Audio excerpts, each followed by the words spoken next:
So Harry apparently has been in San Francisco, and according to the latest reports, he's going to go back home. And what about that demon of a wife of Harry's? Well, she's been out hiking with Marcus Anderson. Am I wrong for laughing at her getup? I mean, those thick socks, the jacket on the waist, the phone in hand, the hat, the overly expensive jewelry. My goodness. And also, whatever happened to Archofficial, that fake rented child? I thought that it was his birthday party. It looks like Meghan Markle may finally be giving up now that she has been humiliated in front of the entire world. So what in the world are she and Marcus trying to plan next? Meghan is pretty old now. She's pretty long in the tooth. I don't think any rich man is going to want her. They want somebody young, somebody hot. I don't think there's much left for Meghan at this point. No one wants her. Everything that she has tried so desperately to ruin is coming back to ruin her. It's time for her to give it up. Her lies have certainly come back to bite her in the bum. No birthday wishes for Archofficial, no friends for Meghan. I mean, what, is she not going to post any fake photoshopped photo of the Invisibles? Misan Harriman admitted the photoshopped photo of Meghan. And the moon bomb, how could we forget that? More and more people are speaking out. More and more people are revealing the truth. And the truth is, Meghan should never have been allowed to marry Harry. I still do not understand how that happened. I mean, were they trying to get rid of him maybe because Harry was so messed up?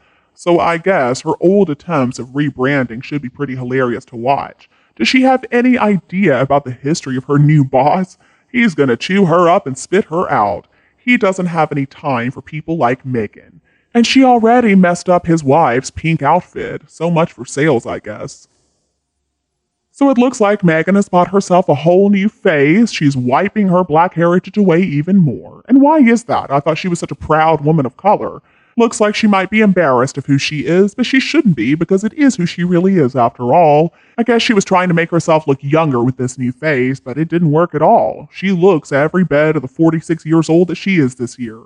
And I do wonder how much of that charity money was wasted on her fake face. I predict that soon enough, Meghan is going to lose that McMansion that they've been living in, and I think that she and Harry are going to separate. Maybe Tyler or Oprah will let her stay there for a little while, sleep on the sofa, but probably not. She already screwed them over, but she still owes them, I think. I think the freebies are also going to dry up pretty quickly. I just hope that she doesn't manage to steal anything else. Meghan's history and the public eye is not going to be good for her. People are not going to want to have anything to do with her. She cannot act, she cannot write, she cannot even speak. She just copies other people's speeches. In some ways, it's a little bit sad that Meghan fails so miserably at anything that she attempts. It looks like the game is over for her.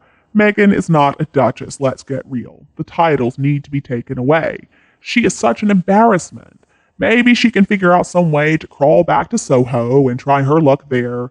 And as we watch, she is going to continue to descend into darkness, and finally we'll get to see the light again. In other news, if he's actually real, I wonder what Archofficial's fate will be. Is he going to be a druggie and an alcoholic by the age of 11, same like his father, for 3 years before Diana passed away? Harry has already said that the media used illegal methods to reveal some very private information. Well, that's just not true. At 8 years old, when Charles and Diana first separated, after publicly announcing their mutual infidelities, Harry was enrolled at Ludgrove boarding school, only 30 minutes drive from Windsor Castle. There were kids from other royal families and from other aristocratic families who went to that school, and all were very well protected by the headmaster, Gerald Barber, and his wife. Now, Harry has claimed that he was drinking alcohol from the time he was 11 years old, almost 3 years before his mother passed away. From age 8, both parents had joint custody of the boys. Each parent got to see their child for 40 days a year. After Diana passed away, Harry ended up attending the most prestigious school in England called Eton, alongside some other famous alumni, including Eddie Redmayne, Tom Hiddleston, and Prince William, the Prince of Wales. In his book Spare, Harry claimed that he didn't fit in very well there due to the lingo used, but because he loved golf and rugby, he decided that he would be a sports bob. Harry wrote, "I simply didn't feel pain the way other boys did, which made me scary on the pitch." When Harry was only 14 years old, he was banned from the 16th century Rattlebone Inn for having a fight after an argument with the landlord David Baker. So the landlord covered this up by saying that he did not serve underage alcoholics like Harry, who were not having a substantial meal and were accompanied by a parent.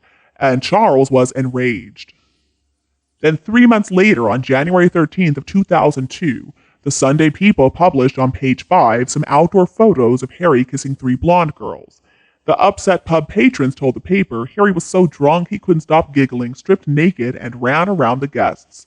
This is pretty violent horseplay. And of course, that's not all. Harry was caught smoking marijuana at Highgrove, and then during Charles's 50th birthday bash in 1998, Harry caused quite the disgrace by being so drunk and so out of control. Charles sent him to Featherstone Lodge Rehab Center in Peckham. 17 years old and in with a bad crowd, the papers claimed from his public fight. He was hitting photographers, he was falling down drunk outside the Kennel Club nightclub. There were no underhanded secret wiretaps necessary to reveal these very personal things. This was a long time before the use of smartphones in 2007, after all. And now he's almost 39 years old. He doesn't have any other job than talking about himself and trashing his family.